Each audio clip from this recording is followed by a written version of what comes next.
Pada masa lampau, masyarakat di wilayah kota Siantar memiliki tatanan sosial yang sangat rapi dan mandiri. Mereka mengelompokkan diri dalam unit-unit masyarakat yang disebut huta atau huta untuk menjalankan roda kehidupan sehari-hari. Masyarakat membagi huta ini ke dalam distrik-distrik kecil yang bernama ripe. Setiap ripe biasanya terdiri dari sekumpulan rumah tangga yang memiliki kedudukan sosial setara. Seorang tetua memimpin masing-masing distrik ini sebagai kepala suku kecil. Di kota Siantar sendiri, sejarah mencatat keberadaan berbagai jenis distrik seperti Ripe Anginiraja, Ripe Suhu-Suhu, Ripe Bayo-Bayo, hingga Ripe Apong Dalam. Namun, tidak semua ripe berisi orang-orang dengan status sosial yang sama. Ada pula distrik khusus yang menampung rumah tangga dari berbagai latar belakang kelas sosial berbeda. Pemimpin distrik semacam ini menyandang gelar Namora Siobar Ripe. Meski distrik ini memiliki sistem administrasi internal sendiri dan tampak seperti geminten di dalam hute, mereka tetap setia dan tidak bisa memisahkan kepentingan mereka dari kelompok induk yang lebih besar. Selain ripe, masyarakat juga mengenal istilah pagaran. Pagaran merupakan pemukiman baru atau dusun kecil yang belum berkembang sempurna. Dusun ini biasanya terletak di luar lingkaran pemukiman utama, namun tetap menjadi bagian tak terpisahkan dari komunitas demi keamanan dan kesejahteraan bersama. Untuk mengelola pagaran, kepala suku akan menunjuk seorang pemimpin langsung sebagai wakilnya. Satu hal yang unik dari sistem ini adalah kemandiriannya. Setiap huta berdiri sebagai entitas yang sepenuhnya merdeka. Bahkan jika terjadi peperangan, pihak yang menang tidak berhak menarik upeti atau pajak dari huta yang kalah. Setiap komunitas menjaga kedaulatannya dengan sangat ketat. Aturan menjadi penduduk tetap. Masyarakat kuno ini juga memiliki aturan yang jelas mengenai siapa saja yang boleh disebut sebagai penduduk asli atau warga tetap. Seseorang mendapatkan status penduduk tetap jika memenuhi salah satu syarat berikut. 1. Lahir dan besar di dalam huta tersebut. 2.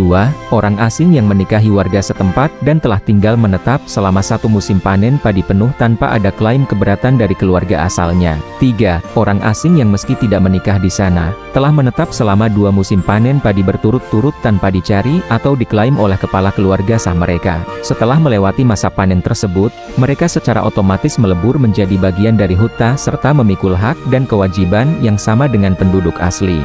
Kedudukan orang asing dan tamu. Bagi warga pendatang yang hanya tinggal sementara, masyarakat menerapkan aturan waktu 6 bulan. Jika seorang warga asing menetap lebih dari 6 bulan, mereka mulai berbagi tanggung jawab dan hak dengan penduduk lokal hingga tiba waktunya mereka pergi atau secara resmi terintegrasi menjadi warga tetap. Sementara itu, pendatang yang tinggal kurang dari 6 bulan mendapatkan status sebagai warga negara asing murni. Masyarakat memberikan perlindungan penuh kepada mereka, namun membebaskan mereka dari segala bentuk kewajiban kerja bakti atau layanan publik yang biasanya menjadi beban penduduk setempat. Melalui sistem yang teratur ini, kota Siantar berhasil menjaga harmoni sosial sekaligus tetap terbuka terhadap kehadiran orang luar. Alam tatanan masyarakat tradisional kita, administrasi huta bukan sekadar soal kekuasaan, melainkan sebuah sistem pembagian peran yang sangat mendetail. Sistem ini memastikan setiap lapisan masyarakat mulai dari bangsawan hingga warga sipil memiliki wakil dan tanggung jawabnya masing-masing.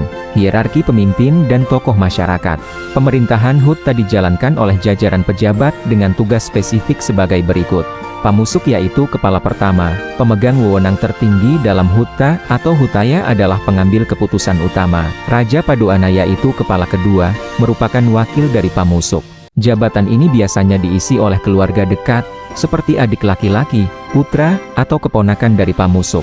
Siobar Ripe, pejabat yang mengawasi departemen atau kelompok keluarga tertentu yakni Ripe. Natoras Anginiraja, para tetua dari golongan bangsawan yang tidak memegang jabatan teknis, namun suara mereka sangat dihormati sebagai penasihat. Suhu-Suhu dan Bayo-Bayo, keduanya adalah perwakilan dari kelas sipil yang memimpin kelompok warga yakni Halak Najajis. Perbedaannya, keluarga Bayo-Bayo diizinkan menikahkan putri mereka dengan kaum bangsawan, sementara Suhu-Suhu yakni sebagai keturunan bangsawan yang sudah jauh biasanya tidak memiliki hak tersebut. Hulu Balang, komandan militer. Di masa perang, mereka memimpin pasukan. Di masa damai, mereka bertugas menjaga stabilitas keamanan.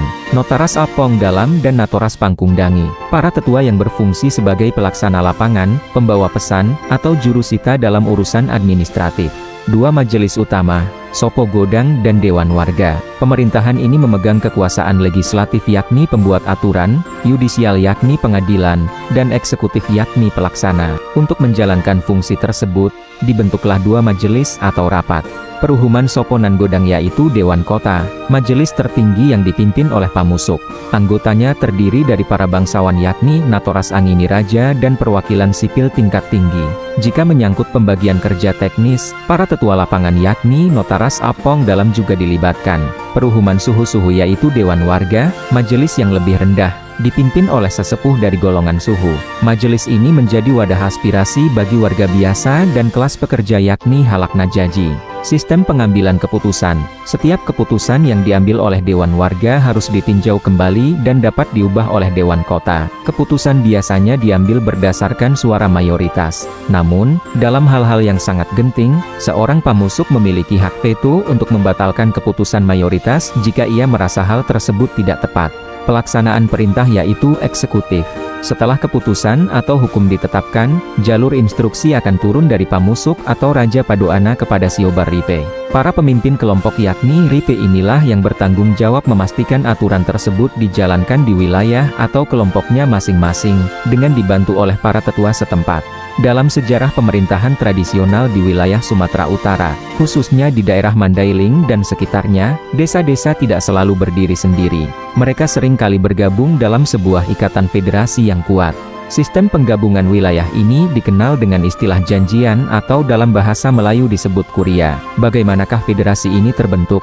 Sebuah janjian biasanya terbentuk melalui dua cara. Kolonisasi, ketika penduduk dari sebuah desa induk membuka pemukiman baru yakni koloni, namun tetap menjaga hubungan hukum dan kepemilikan bersama dengan desa asal mereka. Integrasi pendatang, ketika sekelompok pendatang asing menetap di suatu wilayah, membangun kampung sendiri, namun sepakat untuk menggabungkan kepentingan mereka dengan penduduk asli demi kesejahteraan dan keamanan bersama. Hierarki wilayah dan pemimpin. Agar wilayah yang luas dapat dikelola dengan baik, federasi ini dibagi menjadi beberapa tingkatan jabatan.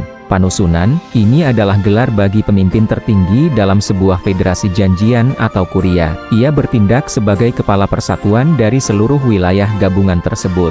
Ripeuta, jika janjian terlalu besar, wilayah tersebut dibagi menjadi divisi-divisi yang terdiri dari sekumpulan kampung. Jayutan, pemimpin dari divisi kampung yakni Ripeuta ini menyandang gelar Jayutan. Ripe Nagodang dan Jayutan Godang, untuk wilayah yang sangat luas yakni seperti kota Siantar di masa lalu. Pembagian kampung saja tidak cukup. Kampung-kampung digabungkan lagi ke dalam divisi yang lebih besar yang disebut Ripe Nagodang, yang dipimpin oleh seorang Jayutan Godang. Garis keturunan dalam kepemimpinan yaitu Tokpok dan Sepantar. Kepemimpinan dalam sistem ini sangat dipengaruhi oleh silsilah keluarga. Hubungan antar pemimpin diatur dalam tingkatan yang disebut Tokpok. Biasanya, pemimpin di wilayah koloni adalah keturunan langsung dari keluarga penguasa di desa induk. Jika seorang pemimpin memiliki beberapa putra dari istri yang berbeda yakni poligami dan putra-putra tersebut masing-masing memimpin koloni, maka cabang kekuasaan mereka dibedakan menurut sepantar yakni pengelompokan berdasarkan dari rahim ibu mana mereka berasal. Hal ini penting untuk menentukan urutan kehormatan dan hubungan kekerabatan antar pemimpin federasi. Pembagian satuan wilayah dari besar ke kecil. Secara sederhana, struktur wilayah ini dapat digambarkan sebagai berikut. Janjian yaitu federasi, seluruh kesatuan wilayah. Nagodang atau divisi besar, bagian utama dari federasi. Hute yaitu geminten kampung, satuan masyarakat yang lebih kecil. Bagian hute yaitu distrik, bagian-bagian kecil di dalam satu kampung. Gambarannya bisa sebagai berikut. AA jika seluruh janjian, maka ABCA dan BAAC adalah godang yang matang atau divisi besar, yang terdiri dari divisi ABED, DCA, dan lain-lain. Hute yang matang atau divisi yang terdiri dari hute, AFGD NFH kesatungga, dan lain-lain. Hute terpisah. Dan akhirnya MLJ, dan lain-lain. Hute yang matang, bagian atau distrik dari huta atau hute. Dalam sistem federasi tradisional di wilayah Batak yakni khususnya Mandailing dan sekitarnya, kekuasaan tidaklah bersifat mutlak di tangan satu orang. Kepemimpinan dijalankan melalui badan-badan kolektif atau majelis yang disebut peruhuman yakni Dewan Adat. Disinilah segala keputusan penting diambil melalui musyawarah. 3 tingkatan Dewan Adat. Untuk mengelola wilayah yang luas, terdapat pembagian dewan berdasarkan tingkatan wilayahnya. Peruhuman janjian yaitu Dewan Agung Persatuan, ini adalah majelis tertinggi. Dipimpin oleh seorang panusunan, dewan ini beranggotakan para pemimpin besar lainnya seperti Jayutan Sgodang, Jayutan, dan Pamusuk. Peruhuman Ripe Nagodang yaitu Dewan Divisi Agung, dewan tingkat menengah yang dipimpin oleh Jayutan Godang. Anggotanya meliputi para Jayutan, Pamusuk, dan Siobar Ripe.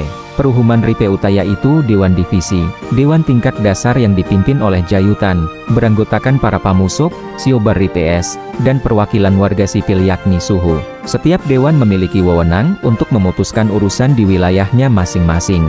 Jika suatu perkara tidak selesai di tingkat bawah, pihak yang berselisih memiliki kebebasan untuk mengajukan banding ke dewan yang lebih tinggi. Musyawarah dan pengambilan keputusan.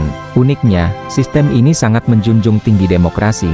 Keputusan diambil berdasarkan suara mayoritas. Berbeda dengan sistem kerajaan mutlak, para ketua dewan ini hampir tidak pernah menggunakan hak veto. Pertemuan-pertemuan penting ini selalu diadakan di Sopo yakni balai pertemuan milik pemimpin. Meski ada pengakuan supremasi atau keunggulan pemimpin tertentu yakni biasanya karena faktor silsilah keluarga yang lebih tua, pengaruhnya lebih banyak berfungsi sebagai penengah atau arbiter.